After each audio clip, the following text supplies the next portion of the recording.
have them come up We'll with fuck with it have them next come up with time. something really cool, Like, yeah, ride the lightning. That's what I was. Wow, yeah, that's what I was thinking too. Something just where it has our thumbnail, then it's jamming out in the beginning. By the way, we're going. Huh? Yeah, All we're right. rolling. Yeah.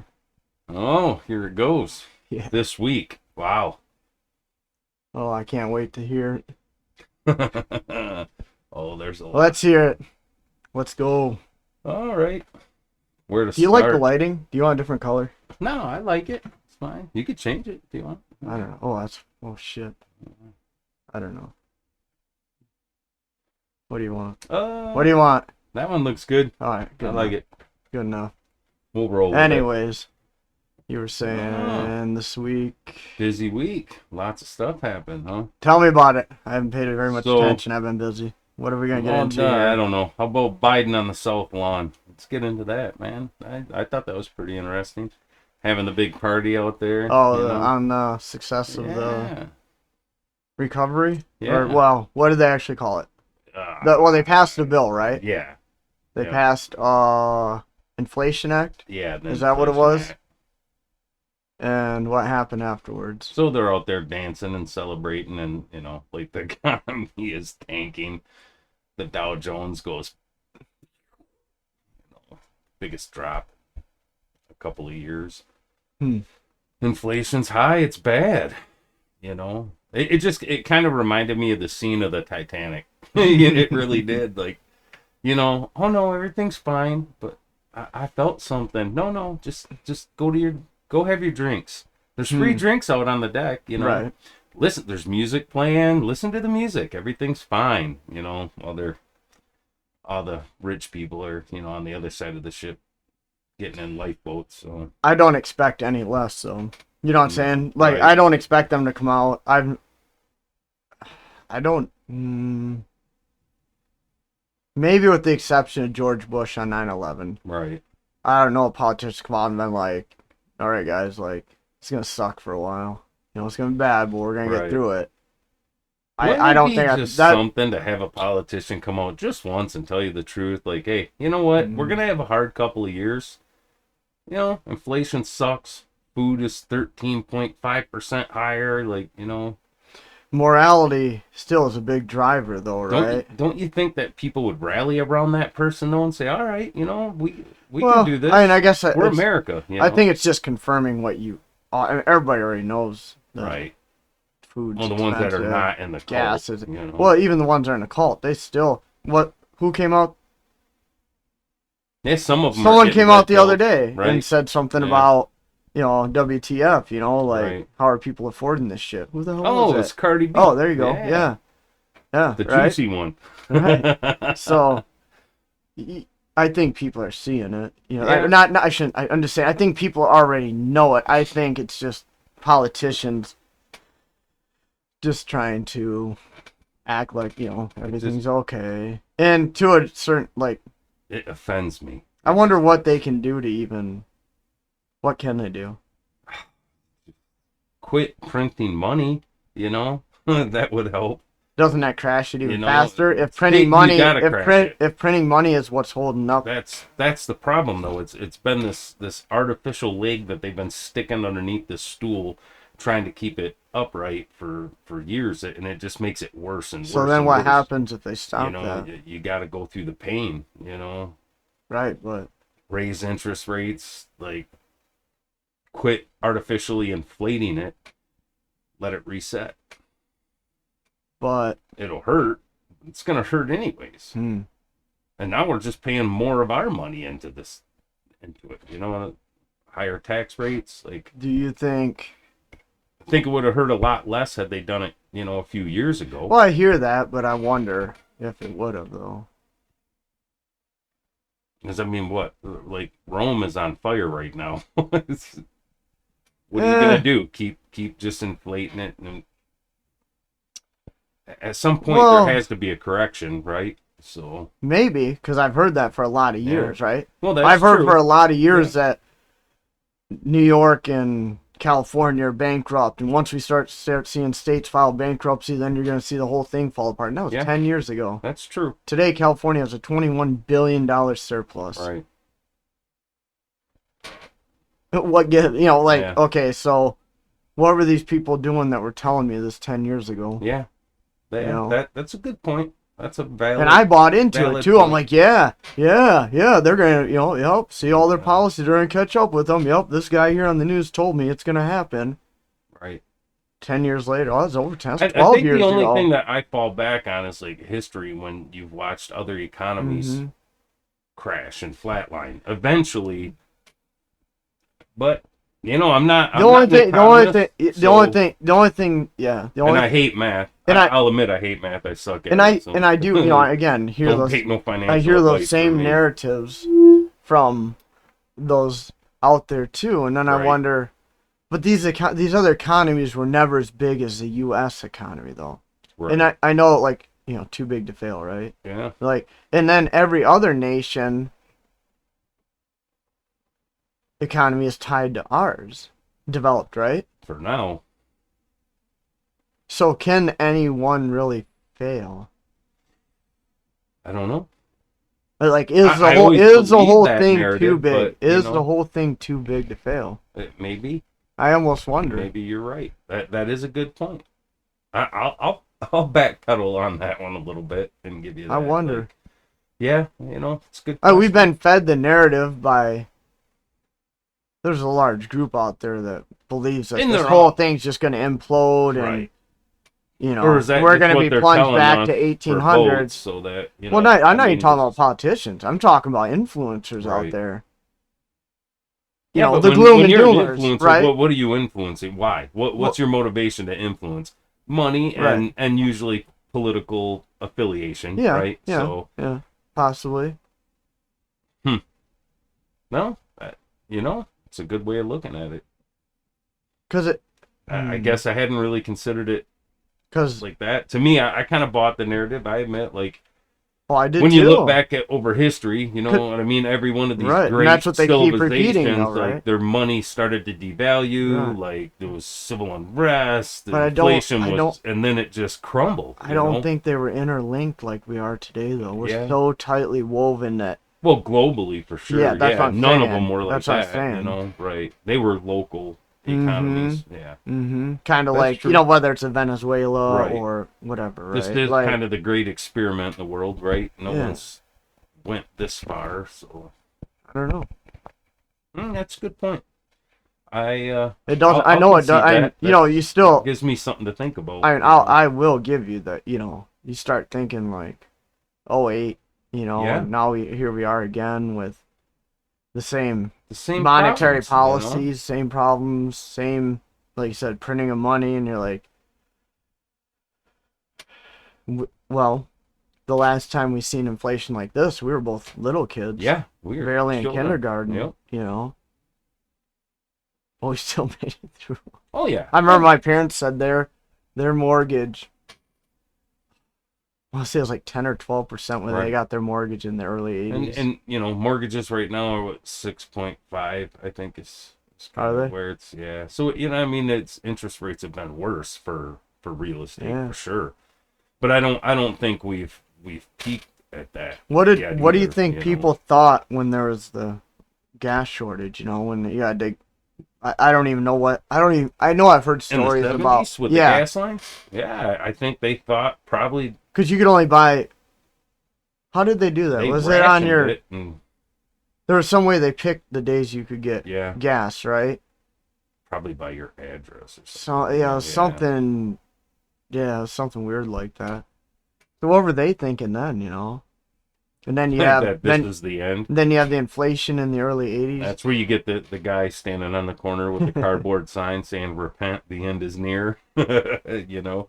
I imagine. See, that guy worries me. Yeah. I wonder he's where smart. he's getting his message from. Right. Like. Well, definitely not CNN.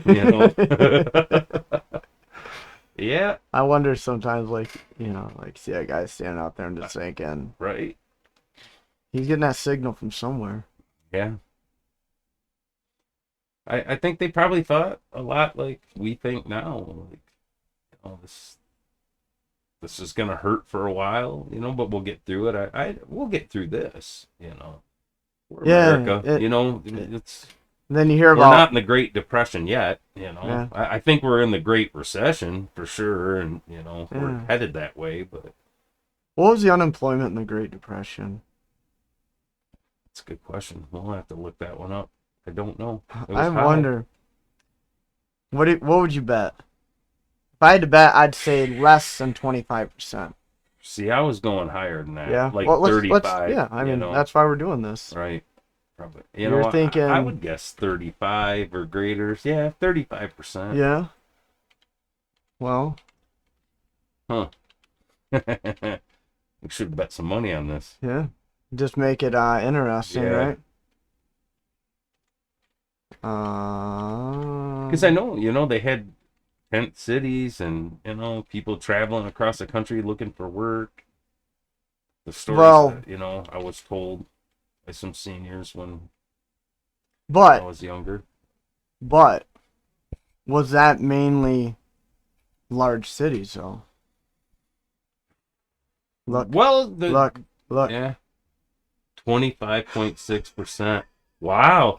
All right. I'm impressed. Yeah. That was literally a guess. I'm wondering if the numbers weren't overinflated. Right. You know what I'm saying?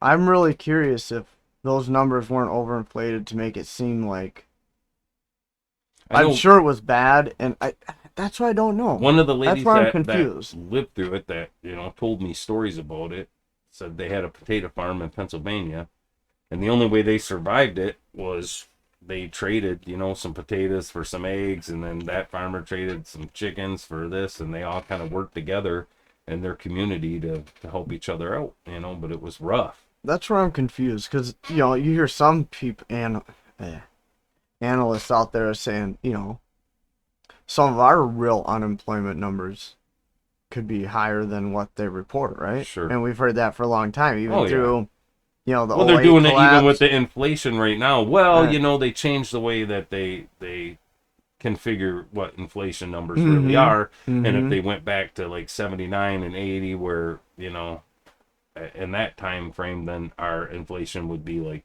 30% right now. It'd be way higher than what they're reporting that it is. Yeah, and that's what makes me wonder, I don't know, the truth's out there somewhere, but it may get lost in the mud of all of it. I know that everyone's trying to take, advantage of this politically, both sides, there's not only politically, but for obviously and monetary, right? They get rich when you hit these spots. If you look back over in the U.S. in our history, when we've had these economic slowdowns and hardships like this, the wealthy get wealthier. They don't lose their money. We do, working class people. Yeah, just like take the brunt. Just like with the crypto, right? Mm-hmm. Like people, it always cracks me up. Well, in fact, you're talking about the stock market, right? Right. And someone told me oh, there goes my 401k. I'm like, where'd it go? Right. Well, it's worth less today than it was. I'm like, yesterday. Are you retiring today? But no. That's it. I'm like, those are long-term. You didn't lose anything. 20 years from now, it's going to be worth. I said, if anything, you want it to go down, so you can buy more every paycheck. Yeah. When it's really high, you're getting less every paycheck than when it's low. Sure. You want it to be high when you get near the end of retire. Right. Who buys high and sells low? That's where you lose. And people panic sell, right? Yeah. Like all this crypto, right? Starts going down, like, well, I better get out. And why? Yeah, when things like. Not a financial advisor. No, please don't take any advice from us. I got some crypto that it's long-term investment for me. I don't even look at it. I don't. I get a notification. Maybe once a month. It's down, 5%, whatever. Tell me what it's going to be 10 years from now. It's going to be worth more than it is. Once a month, I'll be bored in a doctor's office or something. I'll open it up and take a peek in there. And Oh, it's down. Oh, all right. Right. I'm not nearly smart enough to play the day by day, No. day trading like No. that. And I see how they make money No. doing it, but I'm not And I buy a bunch of nearly different intelligent shit and enough to do hoping that. one will maybe pay off in the end. I hate math. I just, Yeah. I want to buy some, set on it, and 20 years from now sell it, and, it'd be worth more. Mm-hmm. Yeah, so that's what. But you were talking about the rich getting richer, right? Because they know this. They're not gonna. But people get panicked, Well, yeah, right? they sell Because they it off invest right, what they really right can't. before, they always seem to do their sell-offs right before there's a big shift, I'm not even going. I'm saying they can trading. afford to hold. Oh yeah, and they diversify, right? Like they buy real estate. They put their money, they shuffle it around, they put it in things that they're not going to lose on, right? But, so if your money's sitting in the bank, tomorrow is going to be worth less. They take that money out of the bank and they go buy a mansion, another mansion, things like that so that they protect their money, their assets that way. So but what I think is the average person can't do that. The average person probably invest what they truly can't afford, right? But they want to get in on this, and then they start seeing it go down, knowing they really couldn't afford that investment, so they want to cut their losses. Oh yeah, no doubt. And they panic sell to where if they would just hang in there, eventually, it's going to come back around. Right. Typically, not a financial advisor. No, I'm fine. But I think that's why the wealthy can afford to stay locked in long term, right? It doesn't affect them as much. Or like you said, they're diversified. One goes down, the other goes up. When this one goes down, that's the point of having a diversified portfolio. You think those guys in Martha Vineyard there, you think they care whether bread is $2 a loaf or $4 or $5 a loaf? No, they don't even notice it. We do. We pay for it. Working class people. So I was thinking today about financial freedom. We were at a sporting event with Curly and looking at different vehicles and the way people are dressed, and it gets you thinking about wealth, and then I start thinking about money. Because there's a difference between money and wealth. Yeah. I think, absolutely. And I was thinking about like having money. Having a lot of money is true freedom, right? Sure. And I was listening to this podcast a while back, and this guy on this podcast is saying he hung out with George Soros' son. Oh, wow. Yeah, and he said, he was saying about whatever state, I think he was in California, and George Soros' son flew out there. And he's like, this guy shows up at the airport with his ID and a bank card. Yeah. That's it. Yeah. And he was like, you didn't bring a bag? He's like, I'll figure it out. Yeah. Like, there is no worry. No. Like, you can go from New York to California with your ID and your bank card. I'll buy clothes. A lot of those guys fly private. They don't no passport. You know what I mean? Like, no, but I'm saying like the freedom to be like, let's go to LA. Okay, let's just go. Yeah. We got our cell phone, our ID, and our bank card. Because if our channel gets big enough, we're gonna do that. Can you imagine having that freedom though? I'll just buy some clothes. I wouldn't. Right? Even know I'll just make a call and get an Airbnb. Yeah. Like, and I'll order some clothes and like, I'll get a rental car right here at the airport. Who cares? Like, you got $1 billion. Yeah. Like, can you? That'd be amazing. I started thinking about that. Like, can we pause this 1 second? I gotta do a shout out. So. It's my little brother's birthday today. Happy birthday, little brother. I hope it's a great day. And it's my daughter-in-law's birthday today. Happy birthday, kiddo. I hope you're having fun. Oh, that's crazy. 2 on one day, huh? 2 in 1. So. No kidding. All right, go ahead. Sorry. I just wanted to give him a shout out real quick. No, that's cool. No, I just started thinking, like, what that feeling must be like to be that free.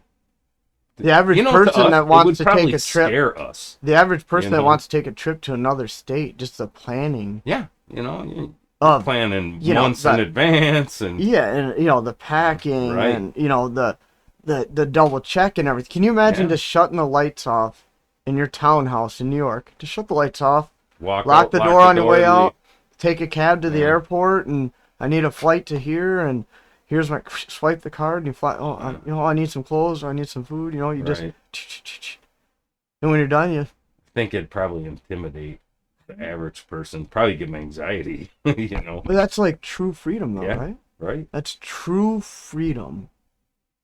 To have that kind of flexibility in your life. It'd be amazing. I found that Yeah. you know, when I was looking around today and I was thinking about, you know, People I started watching, you know. yeah, just people kinda, watching, yeah. started, you know, just thinking about money and travel, because we traveled quite a ways today, Oh yeah. you know. And you guys had a trip. Yeah, it took more than we were up at 3:30 this morning. We were gone by 5, and Yeah. you know, Wow. we're just sitting down to do this. Yeah, and you know what? I missed my niece's birthday a couple days ago, so happy birthday to you too, kid. I'm taking you and your dad out for lunch, so Nice. I didn't forget. Yeah. Yeah, it would be an amazing thing to just, you know, take off and do what you want. Yeah. I don't know. Maybe we'll be billionaires someday, and you know, we'll do a podcast about what it's like. Yeah, I don't know, cause you know, like it was $100 Yeah. just for that today. Oh yeah, That's $100 just. Yeah. gone. And I was like, to me, that's It's a lot. a lot of money, $100. yeah. You know. Yeah. I thought, man, it's yeah, and that's what got me thinking about that kind of freedom, just to just to be able to decide on a whim, or even with a day or two planning. Right. Let's go have dinner in Paris tonight Yeah. or tomorrow night, you know, Yeah. and just Right.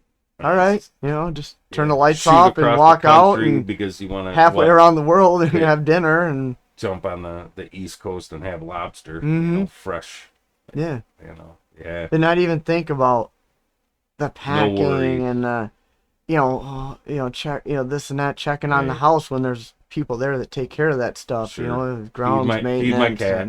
and there's Right. housekeepers, and I Huh. thought, man, just fascinating just I to like it. sit down and think about, like, I'll probably never know, but no, it'd be fun yeah, to yeah. fantasize about, huh? No, I You just know? think like it's not even thinking like, oh God, it was just more. Well, I get your observation, but I'm saying Yeah, it's just when, an when you're talking observation of- about it, I couldn't help but kind of drool over it Yeah. a little bit. Like, you know, maybe Yeah, I I- should buy some lottery tickets. Yeah, and it wasn't really that. It was more the thought Yeah. of freedom when you have a lot of money. Yeah, some people do. And when you have a lot of money, you have a lot of Like connections, I said, they don't, right? you know, right? They're not even really feeling this. I mean, No. they're aware of it, sure. Well, you like know? the example I gave you of the lady at the orthodontist. Yeah, Like I said, her and her husband could adjust their portfolio by 1 or 2% right. and make Yep. up for what's Sure. happening now, right? Mm-hmm. It just no, they continue on with their lifestyle. You The know, only time they worry about it is when it's on fire. You know what I Yeah. mean? Yeah. when the society kind of starts burning it down, they've had enough. You know, working class people. yeah, We work too hard, you take too much, and we're done. You know, Yeah. and I think then, you know, they all run and hide in their bunkers somewhere. You know, but or they go to their vacation home somewhere in another Sure. state, or yeah, different country for a little while.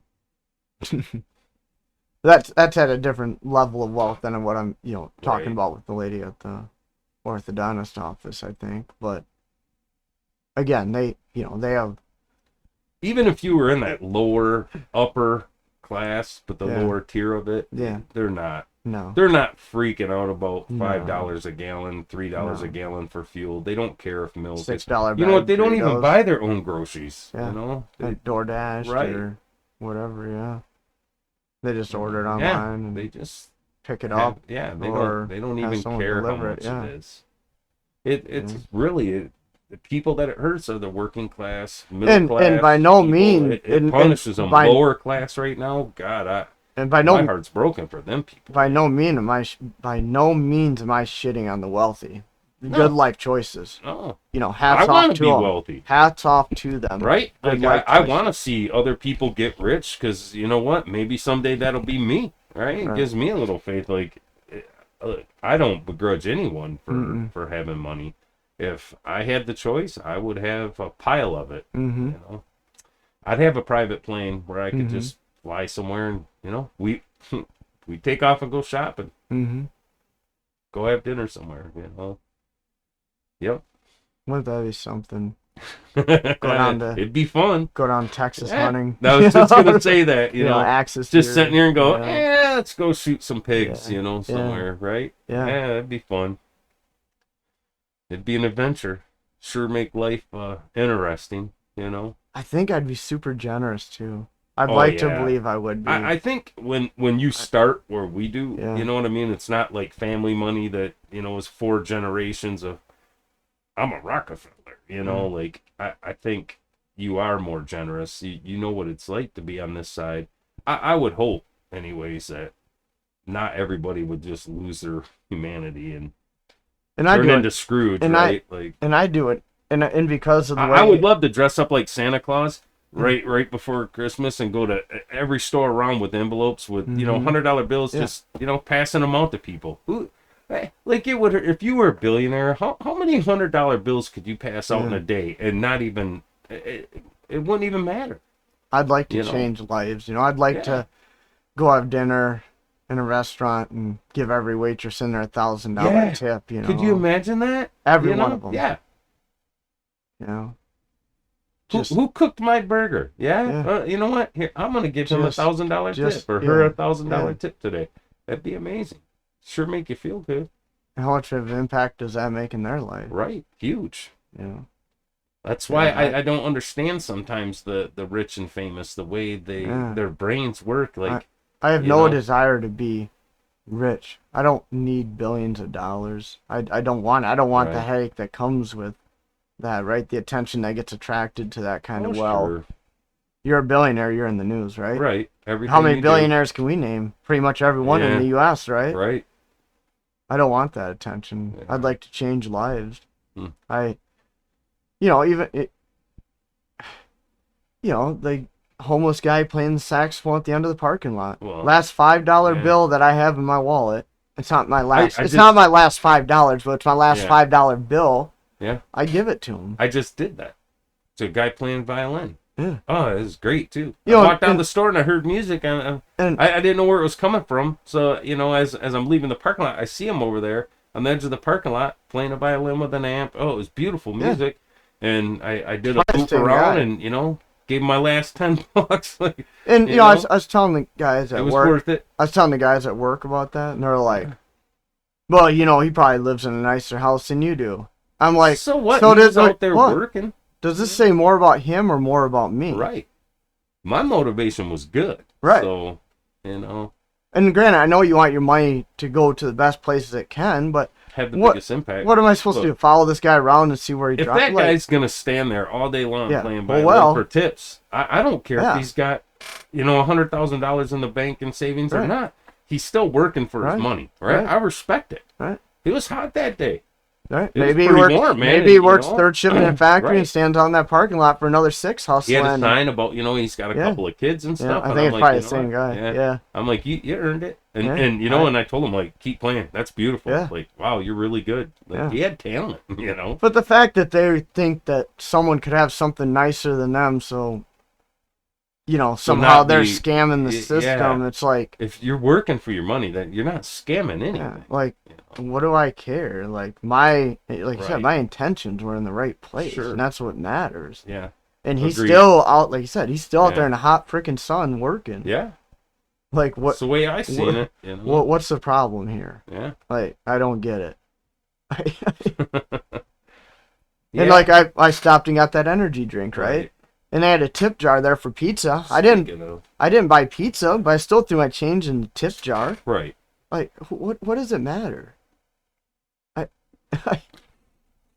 I don't know. Yep. I think too many people get upset that they don't have, and they don't want anyone else to have any more than they do, so Sure. they're not going to give any more. I'm sure there's a lot of that. And me, I'm like, I hope there are people But- out there that have more. Yeah. Right. That- It gives me hope that Right.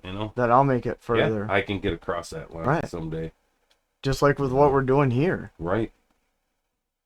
Yeah, I mean, we're not groundbreaking anything, right? This No. path has been laid out by Right. other pioneers that, Right. something we've talked about doing forever and ever, Yeah. but, I mean, But we've I'm seen hoping. other people My do it, so point we're is, hoping that, yeah, yeah, we'll that we'll be grow blessed and in yeah, a certain way and because. touch people's lives the Hmm. way some of them people touched ours and Hmm. inspired us. And yeah, Exactly. absolutely.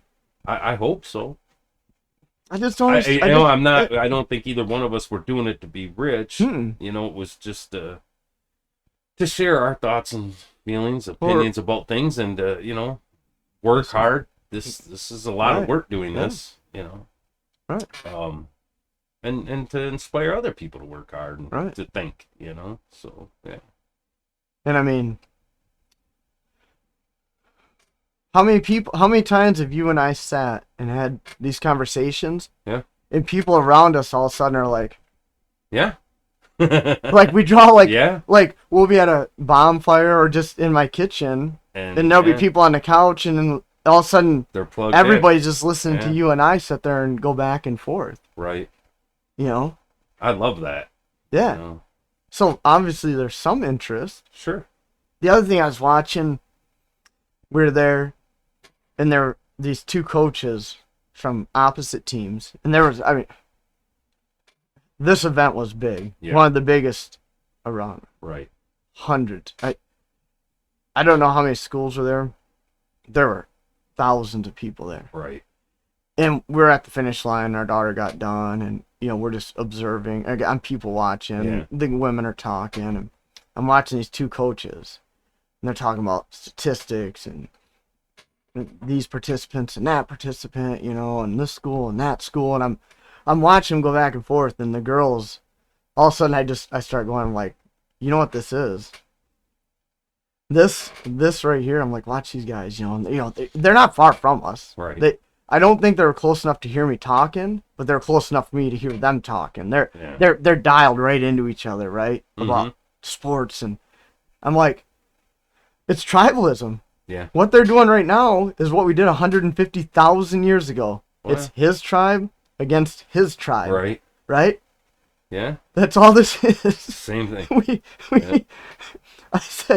I said, the way we lived for hundreds of thousands of years is so woven into the DNA, right? We just can't get that last little bit out of that, right? Right. Those two tribes going at it, right? Yeah. And this is my observation, right? Sure. This is just my observation. And I told these women, I said, you look at what's going on right here. I said, we're not far removed from slinging shit at each other, Right. I said, in a way, we kind of do that over social media, right? Yeah, we do. Is Twitter much more than a shit throwing Oh, contest? that's Right? right. Yeah, And I'm good like, way of looking at it. Yeah, just watching these two coaches, I'm like, Yep. they're just two tribes somewhere. Two chiefs of their tribes just battling it out. Yeah. That makes sense. I like it. It's like I said, we did that for so long, and the way we are now has been Just who so we are. short. Those fibers Oh, are yeah, I just don't so woven think- into the DNA that we still are we're just tribes going I to do battle. not think humanity has really changed. We're people, right? We're more civilized, no wait, doubt. Maybe. Yeah. I know what tribes back then used to trade and barter, and probably had tribes that they were friendly with, and other ones they weren't.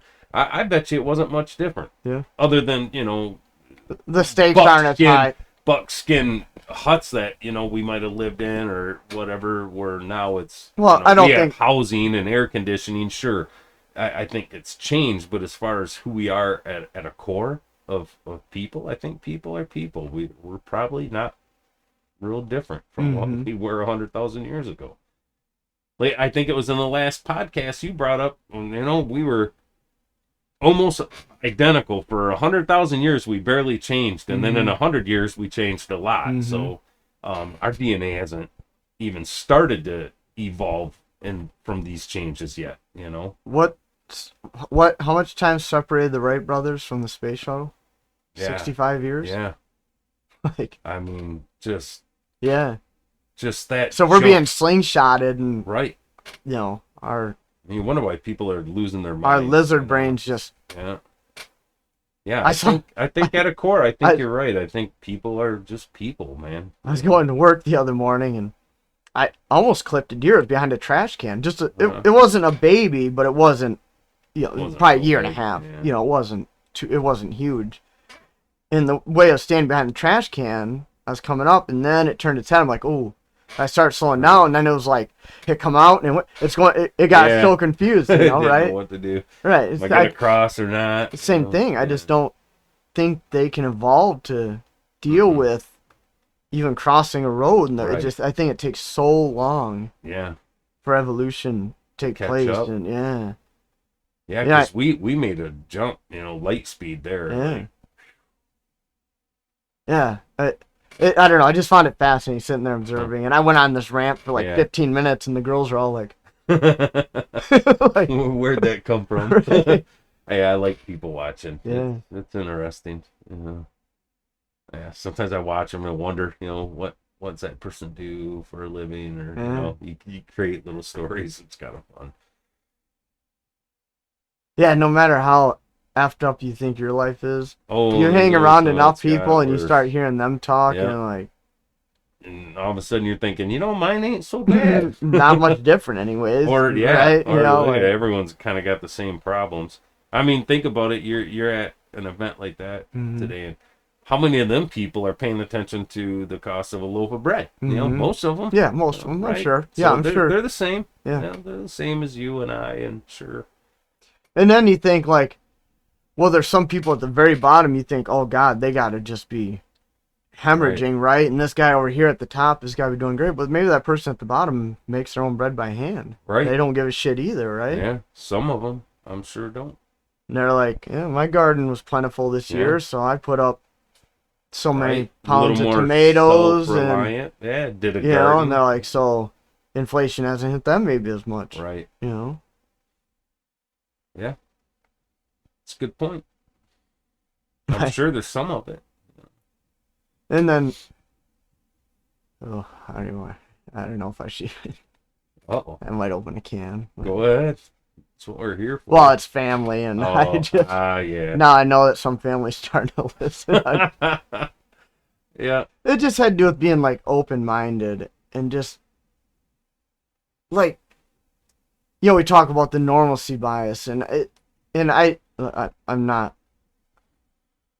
I understand things, but I have a hard time explaining what I understand, right? And I don't know how some people get so pigeonholed into their ideology that they just can't step back and go, like, that's interesting, I never thought of it like that. You know what? I heard something in a podcast that was explaining that, and it was kind of fascinating. And they said because of evolution, like if a person lived to be 30 years old, then they made it successfully. The thoughts, decision process that they had, the decisions they made were the right ones. And now you see when someone comes out and they challenge it, like even if they know they're wrong, they double down on the decisions they made because they just cannot let it go, because it shakes the whole foundation of they might not survive now, right? Because in our minds from 100,000 years ago, you couldn't be wishy-washy, right? You had to make your decisions and push through. And the ones that were solid and unwavering, they tended to make it successfully to adulthood. And, people that weren't able to, they tended to kind of get weeded out, right? So you're saying the way you are got you as far as it's gotten you. Yes. So changing something doesn't guarantee your survival into the future, because this helped you get this far. And I thought, wow, you know what? That's why they know, like they can look at the things going on and the hypocrisy that's going on, the way that, they still, Trump was a Russian agent, and everyone knows that ain't true. It was crap.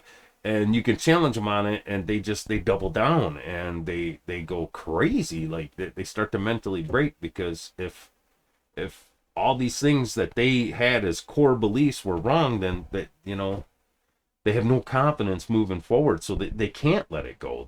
They almost have to double down on it. And I thought, wow, that's a real interesting way of seeing that. I never thought of it that way. You know, it was really thought provoking. It was pretty good. Man, I want to get into it. Fuck it, let's let her eat. Go ahead. So I listened to this fascinating podcast about like, like human life, and anyways, it got into breastfeeding and brain development and all this Right. cool shit, Huh. that I find fascinating. Well, this person I was with today is still breastfeeding their child that's well over a year old. Right. And we got talking about this, and she was like, I wish you could really have a conversation with your family members, because these two family members have been giving me a hard time. Male family members Yeah. have been giving her a hard time about still breastfeeding at almost 2 years old. I'm like, You know what? I don't know where the limit is. I'm not going to give anyone a hard time. I I knew just- a girl that was breastfeeding her kids, and they were 4. well, that's what And- this oh, no, podcast was yeah. essentially saying. Like, and I'm like, what's wrong? What? I'm not going to. Who has the right? I'm not an expert in it. I just know it's really good for development for the child. Breast But milk why? is obviously better than artificial. But not milk. having any knowledge in it. Yeah. Why would you approach a woman and say, "Why are you still doing that? You need to stop Yeah. doing that." And especially as a male, like, that would not be that's not a hill I would be willing to die on, If you had some facts, some statistics, some Study- knowledgeable resource that, some research had been done that said this or that, I could see you offering an opinion. Right. But just to say, especially while she's doing it, Right. how long are you going to Well, do you're that? brave, because Mama Bear, And I was like, man, I'm sorry. yeah. Because for one, I was fascinated by the study, and Right. you could tell she was like, wow, that's cool. You have this open-minded Yeah. perspective, and she may have learned something from what I was telling her about it, and I was like, that's really great. You're doing that, Fucking, Yeah.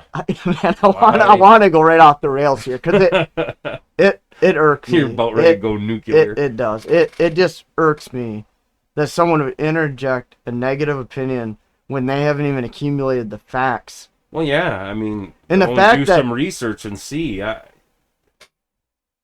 Just To me, even when children are 3 and 4, milk is good for their bones, right? They help keep their bones strong. And I would think if milk is good for you, if it's having an effect on your body as a 4-year-old child, then breast milk would too, right? Mhm. And then I would think, and this is just me thinking, breast milk would probably be better than whole milk or 2%, that came from a cow, or artificial powder that has probably done more damage. probably. Not a I know doctor. with my Not a doctor. young child, Not a doctor. at one point we had to switch from breast milk to formula. Given the choice, I would have kept them on breast milk, because I believe it's better for you. Now, where the cutoff line is, where maybe the child's not benefiting anymore from it, That's between them and their doctor. yeah, that's not my business. I'll be 'cause I don't damned. know. That's I'll be just, damned if I'm going to walk up to a woman with No. a 5-year-old and That's say a you good shouldn't. way of getting killed. Don't mess with Just the Mama Bear, audacity. you What know? what right do I have to tell another adult how to rear their Yeah, own? No. Because and I guarantee you, that's why I someone don't can criticize judge how I reared mine. people. I think it's I have opinions, Yeah. right? Because I I'm get a it. parent, and I I get watch it. other parents, and sometimes I see them do things, and I'm like, you know what? That was a good idea. I'm gonna try that. You mind if I steal that?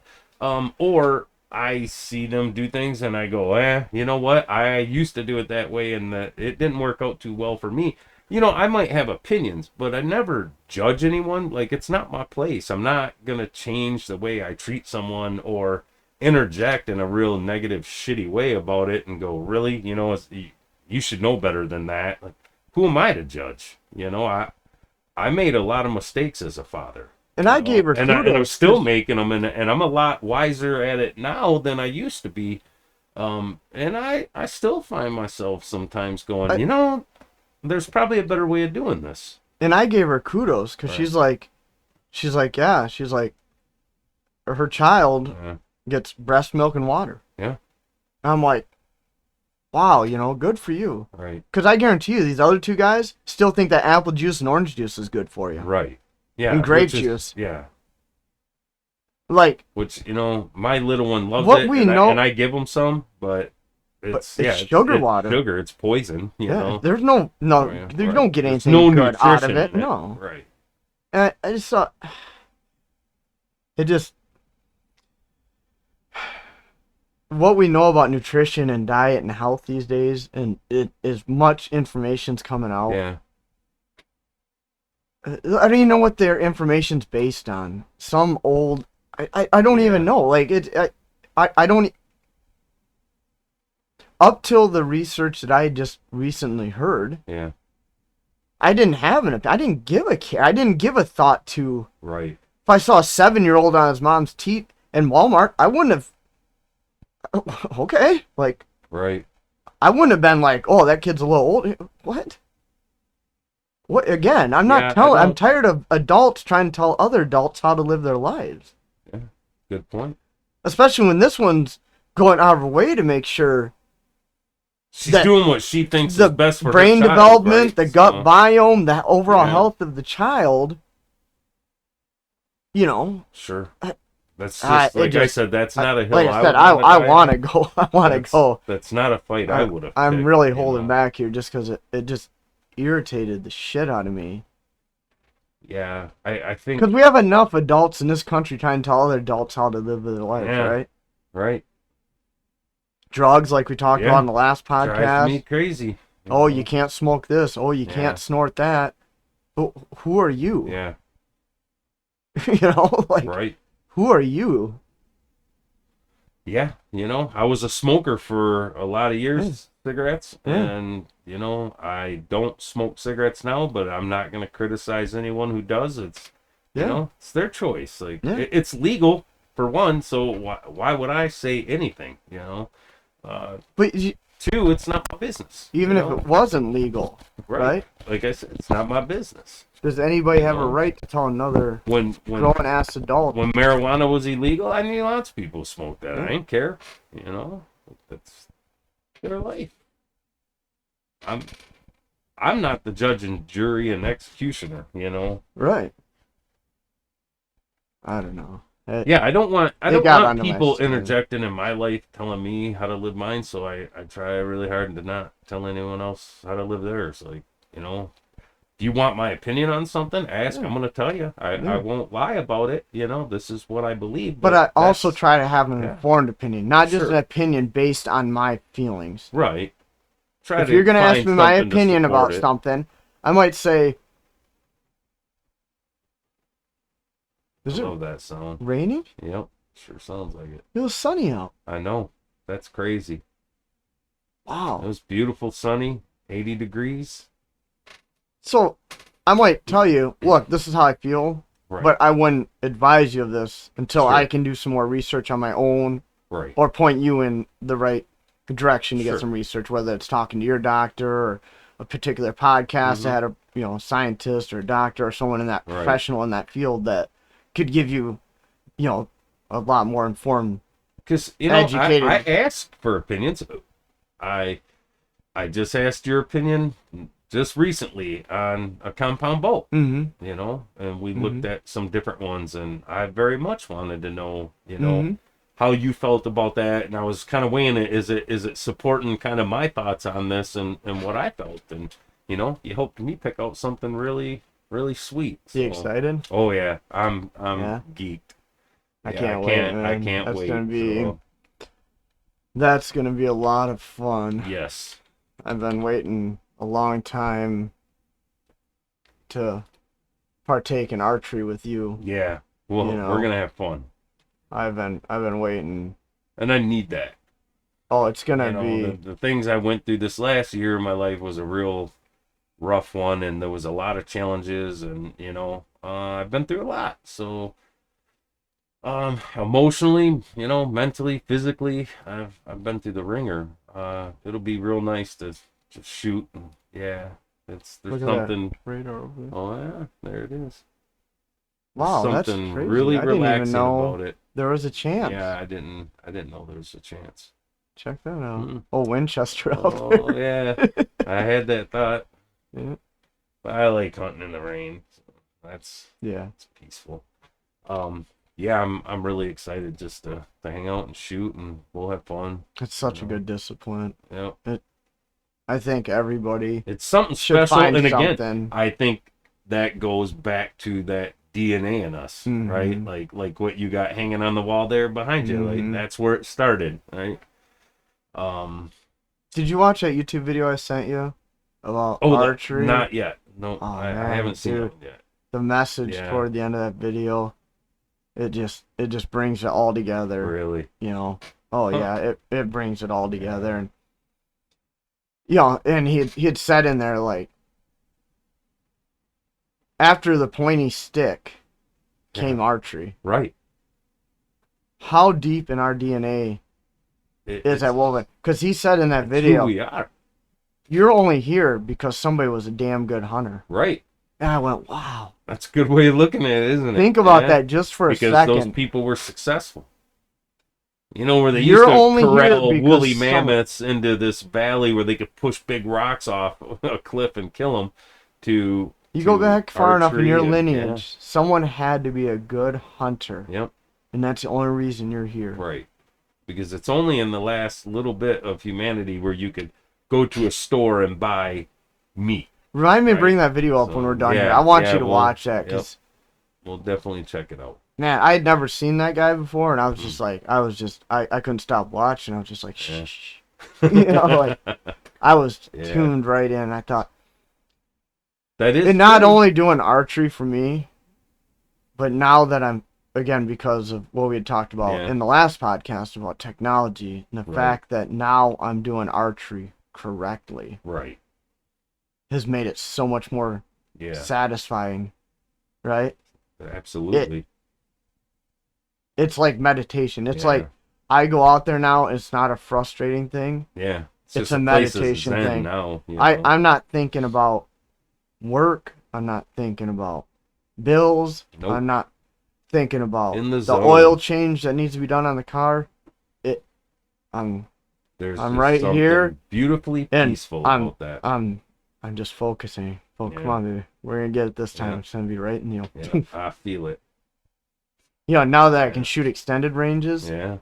I was out there last night. Well, I shot at 100 again Yeah. the other day, and just watching that baby arc Yeah. through the sky. You can actually track it and watch it come in. Well, I got lighted knocks now. Oh yeah. And last there night you I was go. back at 60 Yeah. after the sun had Now you set. can really see it. Oh man, Yeah, that baby that's just beautiful. watch. Oh, it's so satisfying. Hmm. And again, I'm not thinking about nothing but trying to get that arrow to hit that Right. little spot in the middle of that target. Yeah. I'm so excited to be back because that's my roots are Mhm. archery. I was always more an archery hunter than a Yeah. firearm hunter. Like, hey, Yeah. look, I love November 15th. Oh yeah, It's a hot- holiday, right? There's Yeah. something just Yeah. special about it that you go out, see other hunters in orange Yeah. pumpkin patches, camaraderie, right? All over, a sure. gathering a day or and two before, and Shooting a deer with my rifle is fun. You know, I Oh, enjoy it. 100%. You I get still that deer partake. in your scope, you know, and you're glassing them. I still partake every Sure, year. but I was always an archery hunter first. You know, I've been shooting archery since I was a kid. Mm-hmm. Something my dad and I used to do together, and he broke away for a few years and kind of drifted out of it, and you know, still was very much a firearm hunter. And I dragged him back in. I got him back in, and he stayed in it, you know, till he passed. So I love it. There's just something special about it, and I think it goes back to it's just it's in your DNA. Yeah. If you are a hunter, there is something in your DNA about shooting archery, and I could set out in the yard and shoot all day long, and just it's peaceful. It's just like it's like church for your soul. Yeah. You know. In it's these last just 2 good. years, man, I have just been Yeah. dialed and just like obsessed. So when you re-upped into archery, that really excited me because I'm like, Yeah. all right, you know what? I think the last couple of years I kind of been out of it. Been using the crossbow. Mm-hmm. I had a shoulder injury, so Mm-hmm. that drawing a bow back was not gonna work. And the crossbow, I mean, they consider archery. It's a blend Yeah. of firearm and archery, Yeah. but it's not the same. I've never wanted to. I'll shoot my crossbow a little bit, Yeah. make sure that I'm dialed in, I'm zeroed where I want to be, but after that, you kind of put it away. It's not nearly as satisfying No. as shooting compound or even longbow. And that'll probably be another progression that we'll naturally go to, I'm sure, is shooting longbow and having some fun with that too. It's definitely a serious interest in me. I used to as a young kid and a young adult, but I haven't in years, and that's something I'd like to get back into. I think that'd be fun.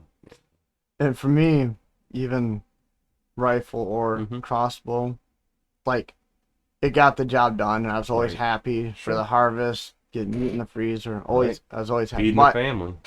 there's something about having that bow in hand, like the world stops, Yes. like the whole Oh, yeah. whole world stops when you pull that bow out of that bow hanger. Yep. And you click that release on, Oh, and man. you're watching, and you're starting to set your body position up, and all of a sudden, like, And you're just waiting for that moment to do your and then draw. you draw, and you start, and then you're starting to get that breathing down, that natural pause. That deer turns its head away, and Yeah. and you can It's see that beautiful. arrow It's in art. slow motion, man. You see that arrow just, Yeah. and the world speeds up, Yeah. right? Yeah. Then all of a sudden you hear birds and Yeah. squirrels are running, but for that brief Oh, minute, whatever, 2 minutes, whatever that, when you decide just it's gonna silent and happen, Still. Yeah. everything. Just yeah, the pressure you it- feel just trying to do, that Yeah. draw. But you don't What- you don't recognize there could be draw a back, helicopter it's like, hovering over oh, your head, and wouldn't hear it. yeah. Well, once it was always getting through that draw, and I remember, I would get my full draw, and then I would like almost relax a little bit, like, okay, Yeah. I made it here, I'm good. Yeah. And I was like, man, was I breathing for the last minute? Like, I don't even know that Yeah. if I was, like, because Yeah. everything just stops. Yeah. Yeah, it's magic. It's beautiful. It's art. It's just art. It's a beautiful thing. I love doing it. I'm excited. It's so intimate. Yeah. Like And to I said, be up close and personal with your game, it's different. and like I said, I shoot extended distance. I'm not harvesting game. Right. Not white-tailed deer in the woods. Right. You know what I'm saying? I extend Yeah. distances. But when I shoot out at 60, and then I go up to 20 or 30, it's like, Oh yeah. like, there's no thought, right? Right. It just makes it so much easier Sure. because you honed and refined. Yeah. Because everything has to be working 60, 80, 100. Right. Everything's got to be fine, finely tuned. The funny thing honed. was I was here that first time when you went out yeah. to 100. Yeah. And just watching that, I was pretty excited to see you pull that shot off and Yeah. see if you could do it. Yeah. Which you did successfully. Yeah. It was awesome.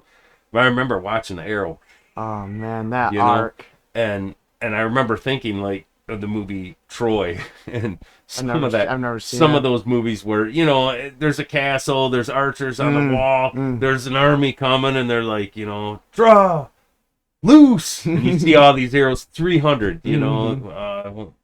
When Leonidas gets the arrows blot out the sky, and I thought, what that's Oh. exactly what it is. Probably they seen those arrows flying out, Mm-hmm. or it just kind of reminded me of one of those movies, and it was like, doop, and then wow, and then you could hear it hit, run over there and look, and it's like, man, you smoked it. That's awesome. Yeah, it was fun. It was fun to watch you shoot that distance. I ordered another release today. Yeah. I'm on my 4th one now. Wow. I having a hard time finding anything that Oh satisfies man, me. I was really struggling. You had left the archery store, and I was looking at the one that you had just got, Mm-hmm. and then another one. I was I re- really struggling I between them. returned it. I wouldn't. Did you? Yep. I ended up buying that one. So Did you? Yeah. Yeah, it wasn't for me. maybe you'll like it. It wasn't for me. Yeah, you got to shoot it, and that's what I told him. Yeah. I said, all these in the package, and I could read Mm-hmm. whatever selling points or bullets that there are Mm-hmm. on the package, but until you clip it on the loop and start Yep. using it, you just don't know. Yep. I had the thought, here I'm buying this, and there's always a probability I'm gonna just go right back to my Mm-hmm. old release that I still have that I've been shooting for, I don't know, Mm-hmm. over 15, 18 years. I think I've had it probably that Mm-hmm. long. So I got a thumb button this time. yeah. You going to thumb? Huh? It's exact match to my hinge. It's just a Right. thumb, exact manufacturer, Mhm. same color as my hinge. It's just in a thumb button version. You might really like that. I used to shoot with the thumb for years. Mm. It's just my comfort zone. I've tried. I still when have- I switched over to the trigger finger, it took a while to acclimate to that. I've been that caliper style Yeah. wrist strap that I got. I've been shooting that for 17, 18 years. Right. But man, it's getting so stretched out. Yeah. I can't bring it any shorter, Right. and it's like here. I Wow. want that trigger. Yeah. And it's just so stretched out. I can't get it any closer. And the jaws don't move super free. I cleaned it and oiled it, and it's just old technology. But then I bought 2 new ones, and I still haven't found one that feels right. Yeah, and I'm like, okay, maybe. I've shot that hinge now for 2 years. I'm like, well, I'm really comfortable with it, but I'm not comfortable getting a quick shot off. Sure. Like I told you, if I have to make a shot right now and I have to get rid of it, it does not come out good. That really had the thumb style kind of is gonna mimic that the way you've been shooting the last couple of years. And if I have to get it off, it's just a quick here, right? Instead of a jerking, yanking motion that ends up missing way right. Because I did test with that, I took that hinge, okay, if I had to make a shot right now, and I've yanked on it, oof. That thumb release is gonna mimic that a lot thumb better. release should make It'll feel similar to that. Right, but style. If I have to get a shot off really fast, I shouldn't miss by very much. No. No, I don't think you'll have any problems with that. Yeah, we'll see. All right. That'd be interesting. Yeah. Who knows? What else is going I on? might end up sending it back and buying another one. You might go through another 10 before you find one you like. I don't know. Immigration? Immigration. That was a pretty good one, huh? Well, you probably paid 50 a lot more immigrants, end up in Martha's Vineyard and they declare a state of emergency. Like That's all it was 50? Yeah, it was 50. Hmm. Yep, that's it. They say, well, DeSantis sent up 2 planefuls of immigrants, but it was 50. Hmm. Lifestyles in the rich and famous, right? The island's half empty. There's mansions all over. Lots of. We don't have the infrastructure to to do this. So they start calling him the Antichrist, and you're kidnapping people and you're using people for political gain. Which there was some political statement in that, right? 100%. Undeniable. And I think it was the right thing to do. Sanctuary cities vote for this stuff, but never seem to have an impact on them, right? It's border states that get crippled by this when you open the border and just let people pour in. Yeah, I'm surprised a YouTuber had said something about, well, they could have rented Airbnbs or something. I'm like, yeah, why didn't they just rent a hotel and say put them all in there and give them food? No, they fed them some Fruit Loops and stuff like that. Some cereal. Well, we're just talking about wealth, and then they turned around and what did they do? Send them right back. I mean, if I was a billionaire, I'd be like, I'm gonna rent that hotel for however long they need it and put them in there. I'm gonna help these people out, man. Yeah, that's why. No, they're complaining that he sent them there, and there's children and women in the groups, and then you turn around and just send them right back. But that's not a political statement. They're in legitimately the richest, most beautiful place in America that you could go. Yeah. And I just to me, it lights my fire. It really just, I am so tired of these guys making decisions and never having to live with the ramifications of it. You know, you have to, I have to, they don't ever. And it was neat to see finally someone that has some backbone that would, you know, look, if these are the decisions you're going to make, like, suffer the consequences of it. You know, like Texas, there's towns in Texas getting 1,500 people a week. 1,500 a week. You know, they're estimating 2 million people this year has come across that border, and they're crying that about 50. It just was such, look at, and these are the people that, you know, they want that vote. And then they make a comment, you know, I'm watching the commentators on there, and he's like, yeah, the guy on CNN, it's like, you know, me collecting my trash and going and dropping it off at other places. And I said, wow, did he just really call them people like garbage? And then whoop, they yanked that down real quick, you know, once they figured it out that probably wasn't a smart thing to say. See, I have no problem with, my stance is, I think people should be able to come here that want a better life. And I think the system is set up to almost make them have to come here illegally because it needs to be overhauled. Yeah, right? And we could the fix process just seems broken to get here, and it forces that. When they're like, I just don't want the bad people coming here, right? The good people that want to come here. And look, every country in the world has a border, you know, south. So you can't just and here's the problem. They're saying that it was cruel and inhumane to put them people on an air-conditioned bus and plane and send them to one of the most rich, beautiful places that America has to offer. And I'm listening to stories about their path of how they got across the border, right? And one of the stories is a younger girl, because it's not families, a lot of it's just children coming by themselves and young males, working age males. So the parents want their daughter to have a better life and have a chance at the American dream. I mean, we're the shiny city on the hill, right? And they give her a little bit of money that they could scrape up in a box of condoms. I kid you not, she crossed the border, she had 3 left. I don't know how many condoms she had. The way the story, it sounded like a significant amount, and that was how many times that girl was raped to even get to the U.S. So you people that are promoting this shit, that's your fault. 100%. You make me sick.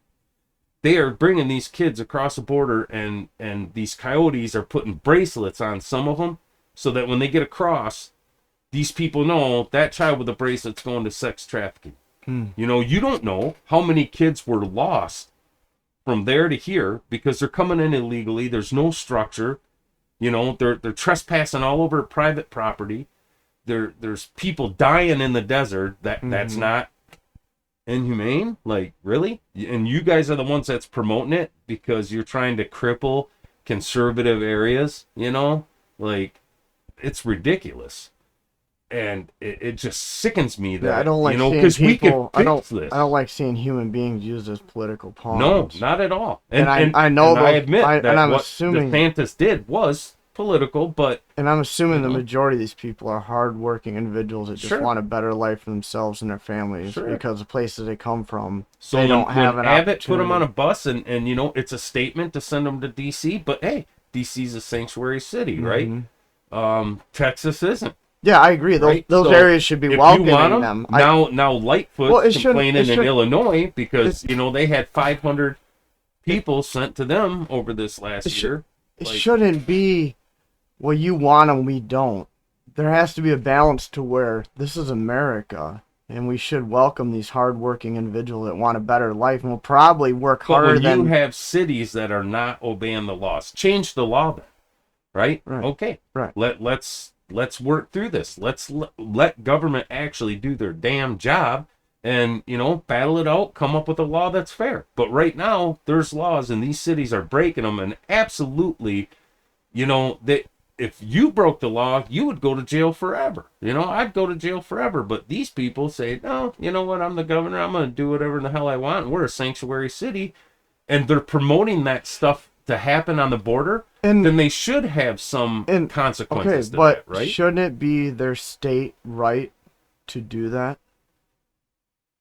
To be a sanction, I think so. You know what I'm saying? Sure. California wants to have an open border, and the people that elected those people are okay with that. Shouldn't they have that right? Well, I mean, there's an argument both ways. I kind of, to me, I'm very much state rights, right? Mm-hmm. Like the federal government sucks. So, Mm-hmm. I am very much empower each state the way I think it was actually supposed to be. Mm-hmm. And the way this country works the best is when the states are, they're strong. The problem is the electoral college, because the census doesn't distinguish legal and illegal. So, like, I've seen a study where California actually picked up 2 electoral college votes because of their population. Is that fair then? I don't know. That's a hard question. I guess because some people are shouldn't we want more of those hardworking individuals here in our state then? Sure, I want hardworking people. Give us a couple more electoral college votes. But when these people also are coming in and this is the problem with big companies are working with the government to promote this stuff. Like I heard they made a joke about Coca-Cola, but just these big companies, because these guys will come in and work for $5 an hour. Mm-hmm. And we won't, right? So, I mean, it's cheap labor for them too. So I don't want people taken advantage of either. Right. Bring them here, give them the living wage, right? Like, yeah, look, we're the melting pot of the world. I like that. I like that we're diverse and there's all kinds of different people, and hopefully, you get the best of the ideas from everybody. See, this is where. But there's got to be some law, like some control mechanisms about that, where it's not just you're bringing children who are dying in the desert, or they're finding their bodies floating in the river down there. That's what I was saying. We need a better system to where it's easier for hardworking individuals that just want a better life and are going to make this country stronger to get here. Yeah. I work with a Mexican gentleman. Give them the work visa, bring them in, I work with a gentleman from Mexico. Yeah. And he speaks good English, good enough, right?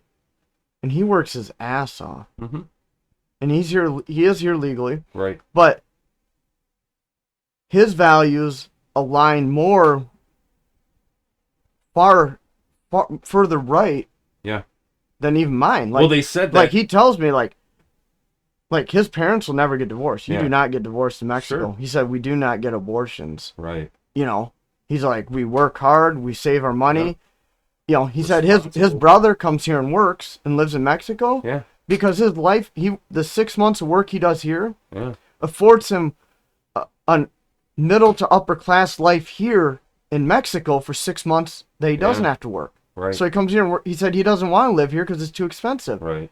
He takes the money he makes here in 6 months and goes back there and lives middle upper class American. It's funny you brought that up, as they said that the Latino vote is being split by like working Latinos are very conservative. Yeah, I was shocked. Vote Republican, and then there's the ones that weren't working that just they were more amped to vote Democrat. But for the first time ever, this vote is getting split. Like Democrats can't take that for granted anymore. And you've seen that with blacks. I think with every person, race, creed that you have, people are waking up, and it's like, these narratives that have been painted for the last 30 years, like, there are some narratives that people, they were brainwashed into believing that hurt them. That wasn't helping them at all, And I have it's America. If you work hard, you should be able to succeed. I don't care what goddamn color you are, or whether you're a male or a female. It doesn't matter. You should be judged on how hard you're willing to work for something. If you're willing to work your ass off for something, you deserve to succeed, right? Like, no one should be held back because of whether they're white or, Hispanic or black or, Oriental, right? It's just it was eye-opening to me to have a first-hand account. I have other Mexican friends, but they were born and raised here. Yeah. They didn't come, Right. Their parents or their grandparents came from Mexico, so they have a different perspective. Sure. They have more American perspective on life. So to get that firsthand, because I think he lived in Mexico till his mid to late teens before he came here. Yeah, I have no problem. So to hear him talk about, like, I'm like, wow, you're like pretty conservative, some of the best scientists we've had in the last 50 years weren't, Americans that were born and raised in America. Well, no, they were immigrants that came in. But, so you have those cultures that come here. They enrich your country. The way I see it, right? It makes us better. We have all these unique places, even in America, that culturally are different that I want to go and visit. Chinatown, Little Havana, like, that are just rich cultural. The food's different. Like, that's wonderful to me to mix it all up like that. So I just want it structured, though. I guess for me, it was just more fascinating because you hear people on the right saying, "Oh, all these Mexicans coming across are going to be Democratic voters. They're going to be voting Joe Biden." It's like, I don't think that guy's voting Democrat. No, not anymore. And then you hear about these Cubans and Chinese people that come here and like they're like, "No, we've been through that communist shit." Like, we don't want no communism. That's what we're leaving. Right. You know what I mean? And, right. Look at Venezuela. Right. But I think there's this false narrative out there by some on the right that all these immigrants are voting Democrat. I'm like, you sure, bro? Because not anymore. Because I know a bunch of those Cubans down in Florida, were holding a whole bunch of Trump flags. At the last. It sickened me when I seen, like, they put Barack Obama on a clip of him about, we're a nation of immigrants. Immigration's important. We should bring all these people in.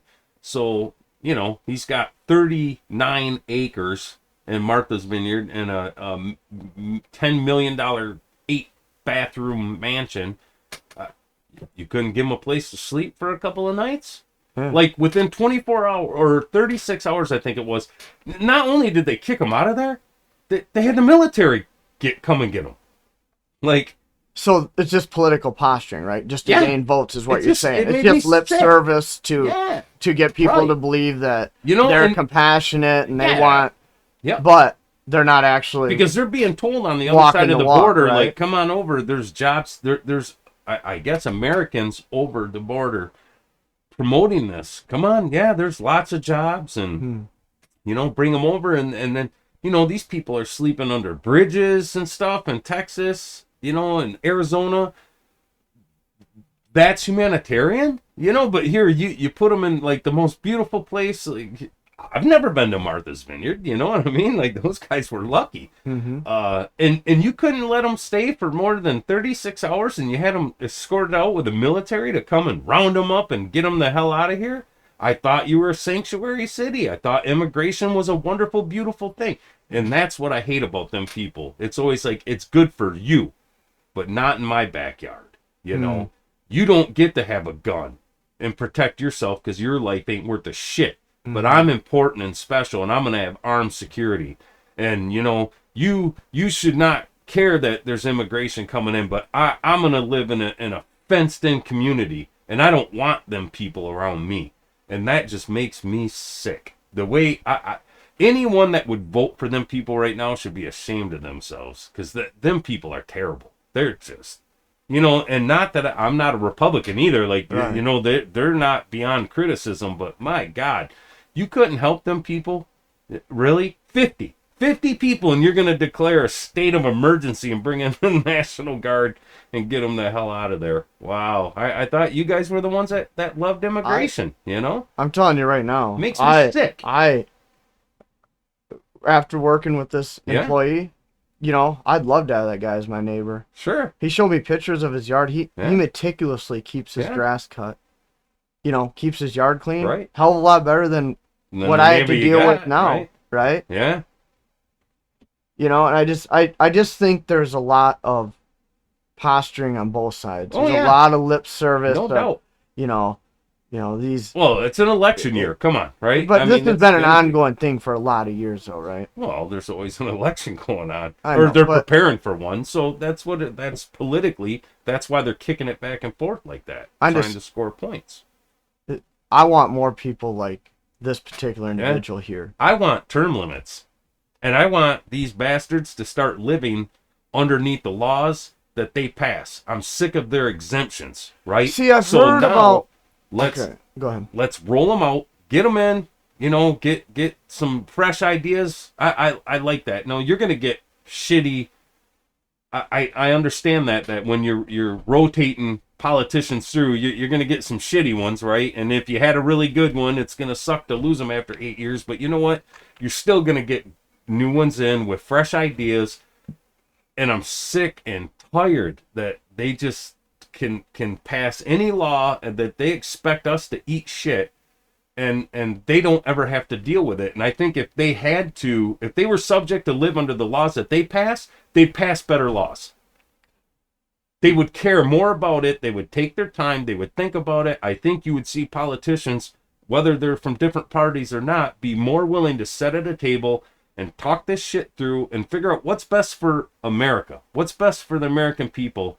Not, how am I going to get this big pharma to give me a big kickback so I can go buy a $10 million mansion over there? It's. Well, and I hate it. this is okay, and this is where I'm going to push back on your term limits thing a little bit. If you're a congressman or woman, Mm-hmm. every 2 years you're up for re-election, Right. which means every year and a half you're running for office, which leaves you 6 months. No wonder shit doesn't get done in this country. Give them a longer term then. Right. Now I get I'm okay overall, with I that. get like, I understand like not having a politician there for 40 or 50 years. Sure, because I right get- now we got Joe Biden who can barely talk, right? Mhm. I mean, it's almost senior citizen abuse what they're doing to this man, pushing him out there and having him try to read a teleprompter. But here's something I noticed. I watched Nancy Pelosi yesterday speak. She ain't any better. Right. She could barely formulate a sentence that made sense. Lots of mumbling, jumbling words. Like, how old is she? Is she in her 80s? I would assume. Look, man, retire and let someone else have that job. You know what?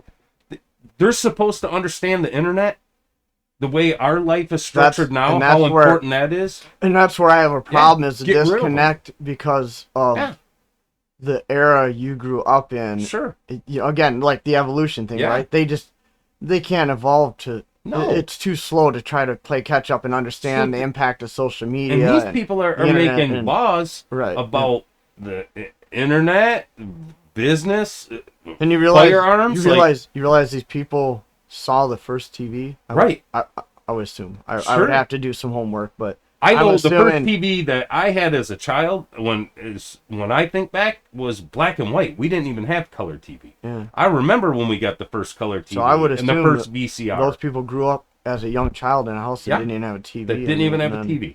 And now, and that's why we can see them pass gun laws when they don't even understand anything about what they're talking about. We've watched Nancy Pelosi on TV talk about, high capacity clips that, once they're empty, you throw them away. So eventually, these laws will be great that you can't buy them and we're getting them off the streets. And she doesn't even realize, no, you technically reload it. You know what I mean? Like, there's still, those are going to be in the market for a long time. I think there might have been a loss in translation there. I think she meant eventually they'll wear out. Yeah, I don't think she did. When you watch it, I think she very much thought, eventually these will be slowly because that was weaned the out of the pushback she system. got was, how many years would it actually take to wear those mags out and have them disposed of and only be able to purchase? It would be, not in our lifetime. So no, I don't think she meant that at all. I think Okay, she maybe very not, much but thought that's kind of how I had taken it. Like their thought that they're process is. disposable. You Well, know, I mean, like, eventually they don't last forever, because especially if you use them a lot. we've seen them like handle firearms Yeah. when they're in front of TV. Like they Yeah. fumble fuck around with it. They Yeah. don't know what they're doing. Right. So don't pass a law unless you know what you're talking about. You know, so put some firearm experts there. No, I you know am what gonna. I mean? Put Colin Noir across the table from you and let him educate you then on this stuff. Like, I just hate these politicians that's been there for 60 years, 70 years. They're all millionaires. You know, they all got mansions over there, right? Where they just kicked the brown people out of there, right? Like, it makes me sick. It just, I struggle with that because you're killing people. These people, you're promoting this, you're promoting people to come here illegally, a shitty way of doing it, and you're getting little kids raped and people robbed and people drowned in that river trying to get across. Like, you are not a good person if you are promoting that kind of shit. You know, we could do this and bring people in with structure and safely, or at least a lot more safe than that, and help these children that are coming here for a dream. I don't blame anybody for wanting to come here chasing the American dream. Bring them, you know. And if they outwork me, well, shame on me. I should have worked harder, right? Like, I'm all about free competition, and you know. Well, I think there's for. a lot of people here that are afraid their job is going to get taken away because they're fucking lazy. Like the railroad guys there that just got a 25% raise and, you know, an $11,000 bonus that, you know, we're paying for. I don't know. I heard, I haven't even paid attention to it. I heard they were going to strike, or they were thinking, you know, and of course all the people. Right. Oh, you're not going to be able to get fucking toilet paper, you know, blah, blah, You're blah. not going to be able to get it anyways. But anyways, so what ended up happening with that? So they got it looks like the deal's going to go through. And, you know, Biden, he gave it to him. I guess it's like 24.5%. That is their increase. And they're all getting $11,000 bonus up front. Well, good for them. Yeah. Right? If I was a railroad But worker, I'd be here's happy my as shit. problem. You know, that's taxpayer money. I thought these were union. You know, they are. So tell me how this works. How this, again, these, God, I hate that. Just the corruption makes me sick. Unions vote Democrat, right? Mm-hmm. I mean, that's what, I was in a union. I know how they pushed it. They take your union dues. They give billions of dollars to the Democrats.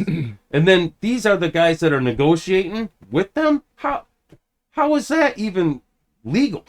For one. For two, if they're you know, private and unionized, and why is it taxpayer money? So you're telling me the money's coming from the taxpayer, it's not coming from the company? The way I understand it is this is absolutely going to be taxpayer money. And I want just to see one person that was complaining about, you know, taxpayer money paying off student loans, and they were bitching and complaining about that like it was the end of the world, and yet they're celebrating this railroad thing, and I'm like, I guess I'd have to you know read what more I mean? about Stand it. by your convictions, guys. Like, I don't know when.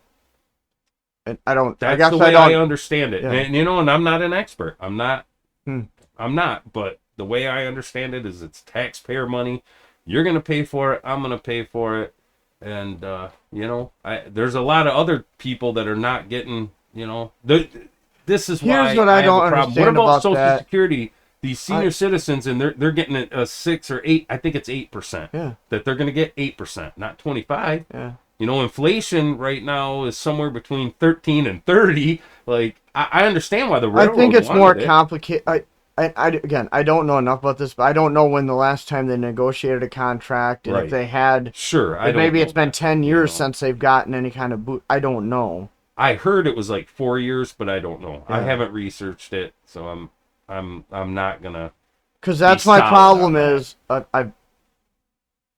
because I know how I've reacted to these situations in the past, because certain people in the media go out there and blast this. Sure. And they put a certain twist on it. And their talking points, right? And the not, tribalism we all have. Right. So I'm always very cautious when I approach these as them beating their own drum, right? Mm-hmm. Trying to rile up their base, so you'll keep watching, you know, again. Sure. Well, it's about money too, right? Ratings is, right. You know, Yeah. So I'm always very cautious when I approach these, and you know, maybe 100% Right. right. But my next question is, you say, I'm paying for it and you're paying for it. Right. Are we really? I paid the same, Yeah. I've been in the same tax bracket most of my working life. Right. And my tax refund is typically the same every year. And I get back, I'm not going to sit here and thought. Right. You know, you understand where I'm going with Right. this? Okay, so the tax bracket some people are in, they're yeah, I guess they're paying for it, but they get a certain percentage of their taxes back. Are they really, Right. you know, You who's understand? really paying for it? Right. But when taxes go up, But inflation goes up. okay. So in a sense, we do. I mean, I we're paying the biggest burden right now at Okay. the price of food and fuel, and you know, fuel tax. It hurts you. It hurts me more than it hurts people that don't even notice whether it's there or not. Right. So Okay, but if the top if the bottom 50% pays zero income tax. Right. And when I say pay, I don't literally people this drives me nuts. People go, "Well, they took federal tax on my check. How can you say I don't but you're pay?" getting it Okay, back. right. Okay. Right. You're giving them a tax-free loan. Right. Right. Okay, an interest-free Yeah. loan. Okay. Interest-free loan you're giving to So- the government. If the top 1% pays for the whole bottom 50%, Mm-hmm. in my mind, it's like, who's riling this up then? Right. Complaining about where tax dollars go. Right. If the bottom 50% pretty much gets back everything they pay in, but these people out there are going, you're going to pay for this, you're going to pay for it, and you look at your check and go, yeah, they took $200 in federal tax out of me Right. this week. Sons of bitches. Yeah. But they don't think, oh, I get like $7,000 back and I only pay in February, $7,500 you know what I mean. in. Right. You know what I'm saying? It's Oh, yeah. like, you understand the I manipulation understand in that. my brain, how it works? It's almost But I to me think- like the top I 1% think is upset about it. Sure. And business owners that have to front this money Right. are pissed off because they're corporate. They have to answer to shareholders, right? Right. So stockholder value, if it goes down because they have to pay more to their employees, who riles up, who uses a certain side of the media Right. to rile up people Sure. into believing they're going to have to pay more in taxes? Stir up a bunch of, you know. This is how my pushback. brain works. And you know what? I agree with every bit of what you just I'm said. not saying I'm right. I It's think just the how my only brain difference works. where I start to kind of differ, because I agree with all of that, is it's when you think of taxes, everyone, well, you know, I get my taxes back at the end of the year, but do you? Because you're getting federal income tax back. But what about your state taxes? What about the sin taxes that you paid? What about now that a pack of cigarettes costs $9 instead of $4 because $5 of it is taxed? I'm going now. to stop right there for one You know? second. You choose to smoke cigarettes, so. You don't choose to eat, right? Right, but most So- unprepared food is not taxed. Unprepared, right? Right. But sometimes unprepared food is more expensive than the prepared stuff. Like it's a trap that they I- put the lower class people in. But I don't think they're taking the tax on a McDonald's hamburger and giving it to the railroad workers, per se. No, I'm saying these are taxes that you're paying. So when they do things that are gonna increase costs, it increase the tax burden on people who really can't afford it. They're the ones that feel it the most. Like, you know, gas tax. And you know, that like we said earlier, the rich guy that's gonna call and, you know, he's gonna, I want to go have dinner in Paris. He doesn't give a shit how much gas costs. We do. You know, when there's a difference between $3.50 and $3.79 a gallon, we feel that. Yeah, right. I get it. So there's all kinds of taxes that's, you know, planted in, and even smoking. You know what I mean? Did you really? I mean, come on, a lot of people kind of got manipulated into that, and it's really addicting. Like I have a lot of sympathy. I've quit smoking 3 times in my life, and fell back into it. I can appreciate how hard that is. Like, you know. I get it. I grew up, Right. you know me, I smoked cigarettes for 15 years. And I grew up in the era When it was cool. of Joe Camel, Joe right? Camel The was Marlboro awesome. Man, right? Yeah, I remember wanted them to emulate. Yeah, yeah. Yeah, Oh, you mean I can get jacket if I smoke 200 packs of Camel? I remember that. You know, So I get where. I mean, Okay. you might have chose to start smoking, and most of us started as a child. Yeah. So I mean, really, you weren't even an adult. I was way young. I wasn't even close to being an adult yet. I mean, I don't think No. that's fair that And how I was easy it not, was to get cigarettes. Oh, I'll yeah. tell you a little story here. Yeah, I'm buying them for my mom. Yeah. No one cared. Yeah, well, You know. my buddy, when we wanted cigarettes, and again, this is just Yeah. grew up in an era, right, where this Right. he would handwrite a note and Mhm. sign his mom's name at the bottom that, I sent my boy Mike Yeah. up to get me Yep. 2 packs of Marlboro Reds, signed, and Yeah. he'd sign his mom's name and date it. Yep. We'd go right to the store. We'd get a couple pops, bag of Doritos. We'd go up to the counter. We'd be like, "Oh yeah, and by the way, my mom Yeah. sent this up They here." wouldn't even think twice. Wouldn't even ask questions. Yeah. 2 packs of Marlboros and a lighter. Yeah. It's like there you go. there's two 15-year-old, 16-year-old Yeah. kids here. 2 packs of Marlboros, 2 Mountain Dews, and a bag of Doritos. So I mean, I don't think that's exactly fair either, because I think a lot of young people got manipulated into smoking, and by the time they realized that it was probably not good for them, they were desperately hooked into it. But so my pushback here though is in my brain again, and I don't know, that this is more of the railroad industry going, well, this is hurting our profits, so we need to put it out. That right. Well, who do you know in the media? Well, I know. Pick your. Oh yeah. Right. Pick your conservative media talking head. And I'm not even get him out there to tell the American people this is taxpayer money. I'm not against people making money. I'm not either. I want people to make it. I think there was a time in this country where the profits of a company were shared more generously with the people that actually helped create the product that made it to consumers than it is today. I'm not a huge union fan.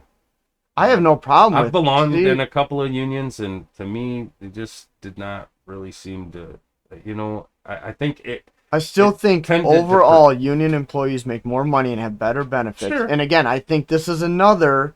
Yeah. Right? This is another right-leaning opinion, it seems to be, and I think this comes from companies. Why is it every time we debate, I sound like a liberal? Have you noticed that? And I'm not, but I sure sound like...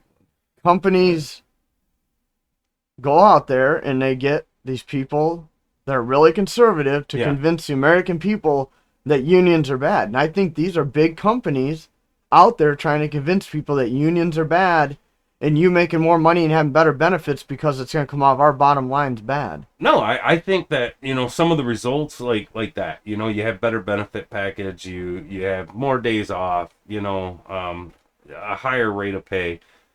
Hands down, when you compare, like, in our area, there's a big place, and part of that plant is union, and then there's contract employees in there that are not, and you can see the pay difference, and, for sure. I think what I don't like about unions, and this is just personal experience, because I've only been part of one. A few, but they tend to protect shitty employees that, even you said earlier that there's kind of this mindset of immigrants coming here willing to work really hard, and then Americans being kind of lazy, shitty employees. And I think that protection, I've seen it, really bad employees that should have been able to the company should have been able to get rid of them, and it was virtually impossible.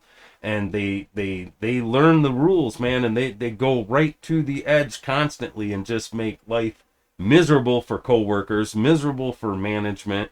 And virtually there's nothing you can do about it because it's a union, and the union fights to keep. And I think the unions are corrupt. I don't like that the unions can take my union dues that I pay in and just give it to a politician that I don't agree with. I think if you're going to give money to politicians, we should be able, on my union card, check off if I want it to go to a Republican or an independent. Or maybe I don't want it to go to either one of them parties. I want it to go to an independent person or a libertarian, the Libertarian Party. Like, it's crap. And when it is absolutely corrupt when Joe Biden is helping negotiate this for the unions, and then they're going to give all this money to these politicians, mostly to one party. Yeah. It's corrupt. It absolutely. There's no way it couldn't be corrupt. You know. But maybe if more people on the right supported the union, they would Right. get some of that union money. Maybe they fucked Right. themselves Probably by letting big business put money in their pocket to keep them from becoming union. And like you, I was born and raised blue collar home. My father, all my uncles worked for, shops. They were all union. I think at one time unions were really good. I think they did help a lot. I don't think they're inherently bad. I think the pendulum swings back and forth, and at one time business treated employees really terrible, right? Yeah. There wasn't good lighting in the plant. There was no natural light. Unions come in and say, hey, we want some goddamn windows in here, and all these light bulbs. We're going to double the light. We want our employees to feel good coming to work, and but I think labor laws over time. I think there's a lot of labor laws that protect employees now. I don't know how necessary the union really is, other than getting you more money and keeping you from getting fired when you're not doing your job, and the benefits package. But again, I think the unions, I think the right took the side of big business and said, you give us our money. Sure. And we'll definitely push the narrative that unions are bad. Right. And then the left said, well, we'll take your money from the unions Right. and we'll make sure that we now support you. It's all fogged together because I don't think anyone can sit there now and say that the Republican Party is for big business. I think it's kind of changed over the years, where you see a lot of the Democrats are the ones who's protecting big business right now. But I still haven't seen right-leaning candidates come out and support pro-union. Yeah, I don't think I've seen any of that. I think that's fair, true, right? And I still have family that works for the union. Right. And my one family member has never even called in. Right. Union worker. No, I had a family member that did, right? Was an alcoholic. Would call in for like 3 weeks, a month, every day. And then they would say, all right, well, we're gonna terminate you. And he'd say, oh, I'm an alcoholic. And they'd say, okay, well, you can go to AA. And you'd go to AA, clean up for 2 months, maybe 3, and then right back at it. And did that for years. That is, I love him. And now he's clean. It's been years and years that he hasn't drank, and he's retired. But for years, he consumed a slot of an employee that, had he not been union, they could have removed him and put someone in there that wanted the job, that wanted to work. You know what I mean? Like it was terrible. So I guess it goes. We both could pull examples back and forth. Right. And I'm not saying get rid of the unions, and I'm not even saying that I was against what the railroad got. I think my problem is that the government got involved in it and forced it just seems so dirty to me. Like, I just don't understand how that's allowed, And I just don't think the union should be able to give money to campaigns and to political parties, especially when they're supposed to represent every one of us, right? And they're not. When there's a lot of those union people that are conservatives or independent. They don't want their money going to the Democratic Party, to Hillary Clinton or Joe Biden. So there's got to be a better way of doing it, I think. Well, that's what I said. I think smarter people than me, obviously. I think the right has to, reach across that line and say, hey, I think they've come a long way. We're not going to let big business dictate. Right. I mean, this was a party that was just about big business and, definitely was against, like, same-sex marriage and, like, they've come a lot more inclusive. See, I used to work for a shop, and they were very successful at keeping the union out of there. Very successful through my whole career. Right. And they'd always tell us, like, we got bought out by another company, and they kept telling us, watch, union shops are going to be the first one they close, because this company that bought us out didn't have any union shops. Right. So they kept that narrative Fear going. Tactics, yeah. Right. And a guy from a vendor came in, we were installing some new components on a line, and he was supposed to be there like 3 weeks earlier, and it kept getting pushed out, and finally he showed up, and it was on my line, so I Right. had a week to work with this guy, 40 hours of bullshitting and hooking this new equipment up on the line. New technology is what it Yeah. was. It was like second or third day, and I'm like, man, I didn't think you guys were ever going to get there. And he's like, yeah, he's like, they've kept us busy in this other plant that was in our state. Yeah. I'm like, what are you guys doing there? He's like, oh, they invested like $3 million. He said they had 5 of us from our company, techs, in there Right. And installing there this new goes tech. the And I was like, union. I knew it was a union Yeah. shop. I'm like, so I went to my this is a project lead. Anytime we were installing new equipment, new technology online, that we had a project lead in our department that coordinated all that. I'm like, is this really true? He's like, yeah. I'm like, Wow. like, okay. I thought all the union shops are going to get shut down. Right. And now you're telling me they're investing $3 million. Yeah. Lo and behold, the shop I worked for got shut down, non-union. Wasn't the All union those one, years, right? yeah. And I worked for a big union in a big plant, and I went through contract negotiations, through that, and did our voting, and watched the contract get ratified. Um, it's an experience. One of the things that I didn't like about it was, a lot of fear tactics. We gotta accept this. They're not gonna do better, and they're gonna replace us all with temporary workers. Mm-hmm. And our processes, you can't do that. Right. It takes a year to learn to be an operator, just to be remotely even close of being good at that, and it takes a few years to really be good at it. You're not bringing temporary workers in at half the wage to do that. It was just fear tactics that the company was leaking out there, kind of the same way, just to get us to accept this. And a lot of the seniors that had been there for a long time, the veterans, put a lot of pressure on some of the younger workers there to accept this same reason. And I mean, that's fair, right? Like, it's a contract. Everyone had the right to put their input, and whether they wanted to vote it up or down. But those guys that worked there, they took a sweet deal. They screwed everybody like me that was in there, and then because they were retiring in a year anyways, it didn't matter to them. They just and it left such a bad taste in my mouth of, like, you were supposed, what, I had this shirt that said, steel workers, we're brothers, and it's got a fist, and we're all brothers in this union, and you just screwed everybody here because you were getting a sweet deal out of it, and you knew we weren't.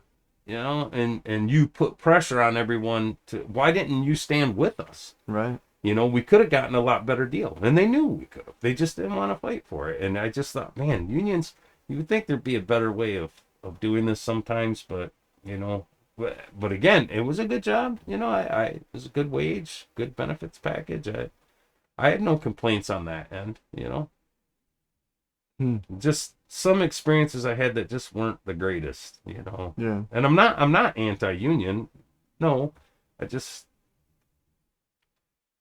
there's some things about it I would change if in my own universe, if if it was all in my land that I controlled, I think I would change some of that stuff a little bit, make it more fair. I don't know. Like I said, it just seems like proportionately to me that the profits of the company aren't evenly distributed amongst the people that are really producing what the consumers are buying from that company. It just seems like there's been a massive I think if those shift companies treated their employees better, they would have a better productive employee. Yeah. I think some of these guys that tend to come out and say, hey, Americans are lazy and they don't want to work, I think that's a little unfair. I think some of these companies really treat their people like shit.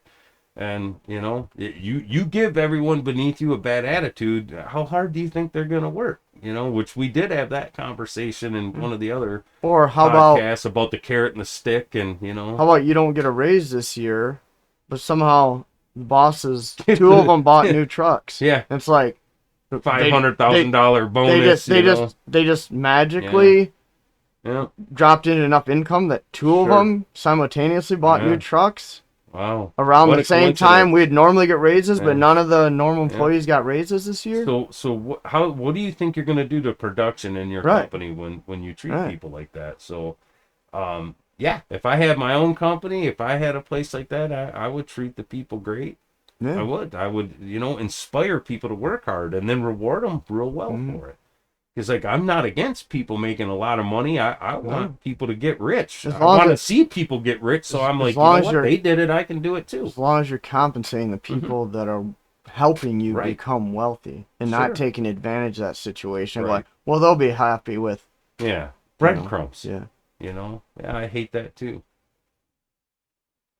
Yeah, I want to see people make money. It's America, man. I want to see people succeed. I wish there was I think no the way we lower make class this country at all. right, that's how we make this country stronger. Right. Is by having more people that are Well, it's set not up. the 3% of people that's on top that No. make the country. It's us. It's Right. the backs of the hardworking people that, they're we're the ones that built the damn railroad. Yeah. Like, we build the cars. We produce this stuff. Yeah. But it just seems like sometimes the ones at the very top are just fucking raping and pillaging. Like I said, I did sales for a long time too, and I had a wonderful sales manager. He was great. A lot of I've done sales in a few different places, and I met a lot of sales staff I really didn't care for. This guy was great, and he taught me a lesson. He said, you can shave a sheep many times, but you can only skin them once. Yeah. And the whole idea of that was, bring them in and take a little. Bring them in and take a little. Bring them in and take a little. But if you bring them in and you get greedy and you take it all, they're never coming back, I'd never heard that before. Yeah, it's just, and it applies in so many different ways in life. I'll never forget that lesson. Don't be greedy. Don't be selfish. You can shave a sheep many times, but you can only skin them once. Yeah. Fascinating. Yeah, it blew my mind when he told me that. I was like, wow, man, that's some words of wisdom there. And I always was that way as a salesman, just a fair commission. That's it. It's only a good deal if me and you both shake hands at the end of it and walk away feeling good. That's a good deal, One of us walk away feeling ripped, that's just not a good deal. So I was all about fair business, and I wish if more people had that perspective and that outlook of, we would all be way better off.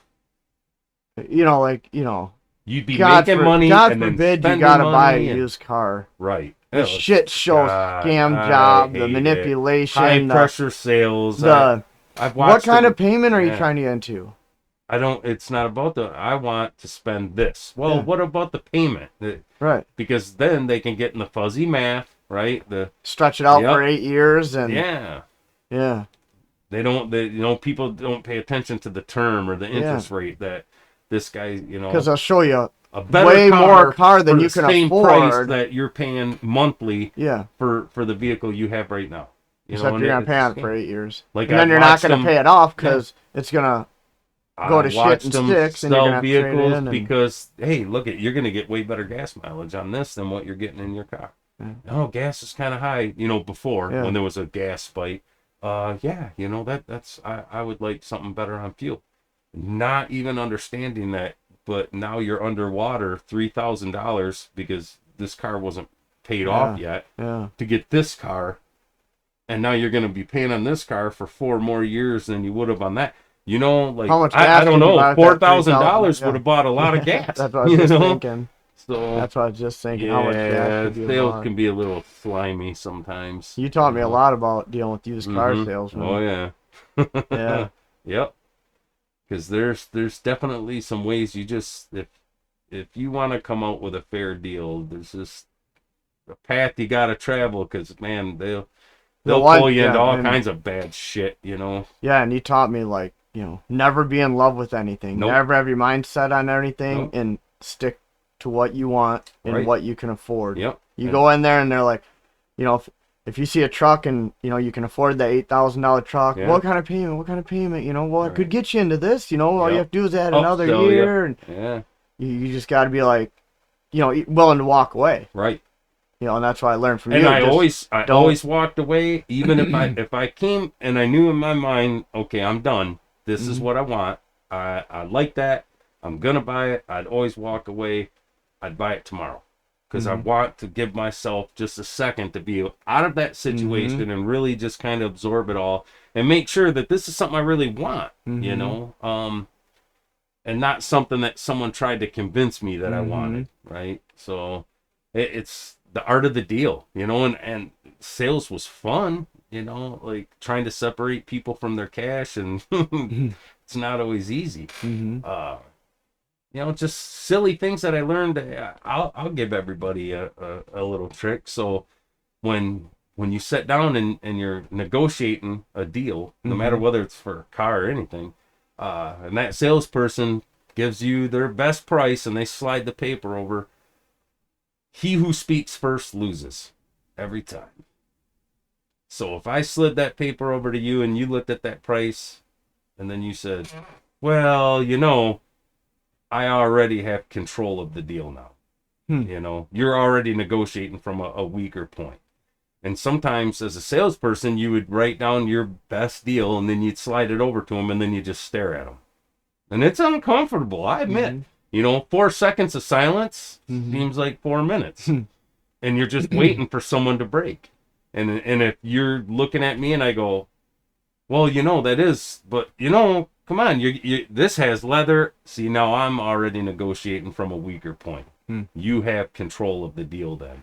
So it's learning little things like that of how to deal with sales staff that, you know, yeah, they have fun trying to sell me a car. I'm not real easy. Yeah. I learned a lot, and it's benefited me. You know, like you said, like the walking away. Yeah. You remember the deal I ended up with on my truck? Oh, you know, it came down to $6,000. Right. You know, because I was willing to walk away. Like, if you're willing to walk, always be willing to walk away. You're telling never me be so. You're only willing to come down $700. Really? Right. Really? All right. Yeah. Nice talking to you. Shake hand. Right. What? And then Now, the guy see- calls you back a day later. Yeah. Oh, I'm sorry if I offended you. You Right. know, like I talked to my manager. We want you to come back in and talk about this. All right. Yeah. Okay. Yeah. Let's talk about it. Now you gotta learn your own bluff, right? Right. I go in there and I sit down like, I'm going to look at another truck, so we need to make this quick. And if you don't believe me, call Steve over at the Ford dealership. Yeah. And I made sure, just in case he was going to call my bluff. Right. I did go talk to Steve about a Ford. I wasn't going to buy that Ford. Right. But I went over and talked to Steve And about as the the Ford. salesman, that's terrifying, to just the idea of letting you walk out and not closing a deal, because the salesman down the road, you know, he might be better, right? He might lock you in and you might not come back. So I mean, I sympathize with sales staff too. It's hard. It's a hard job. It's cutthroat. But it's amazing that truck came down $6,000 in 24 hours. Yeah, that quick. Now imagine how selfish and greedy. And they that threw a was. tonneau cover on it. You know, and that's what I meant by you can shave them many times, but you can only skin them once, because they were absolutely trying to skin you. I was willing to walk away. You know, and this all I'm not brand loyal. From an experience that I had when I was 18 years old, and I had this great salesman. Oh, he was wonderful, and he just absolutely ripped me off so bad. He played the game wonderful, you know, and I didn't know. And I learned a lot. Man, I got burned, and I said, that's never going to happen to me again. And I learned, you know, about sales and car salesmen especially. And then I worked as one for a long time too. And yeah, fun job. There's some stories, you know. Yeah, always be willing to walk away. Never love it so much that you can't walk away and give yourself a few minutes to think about it.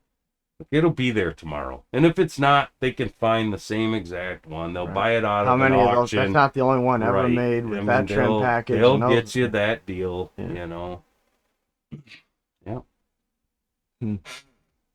What do you think? Getting hungry? Yeah, I think it's dinner time. We'll probably bug these guys enough. Hopefully they've made it through almost 2 hours. Yeah. Have we ever gotten to Deja Vu yet? No, we still haven't gotten to that one yet. Okay, so yeah, next episode.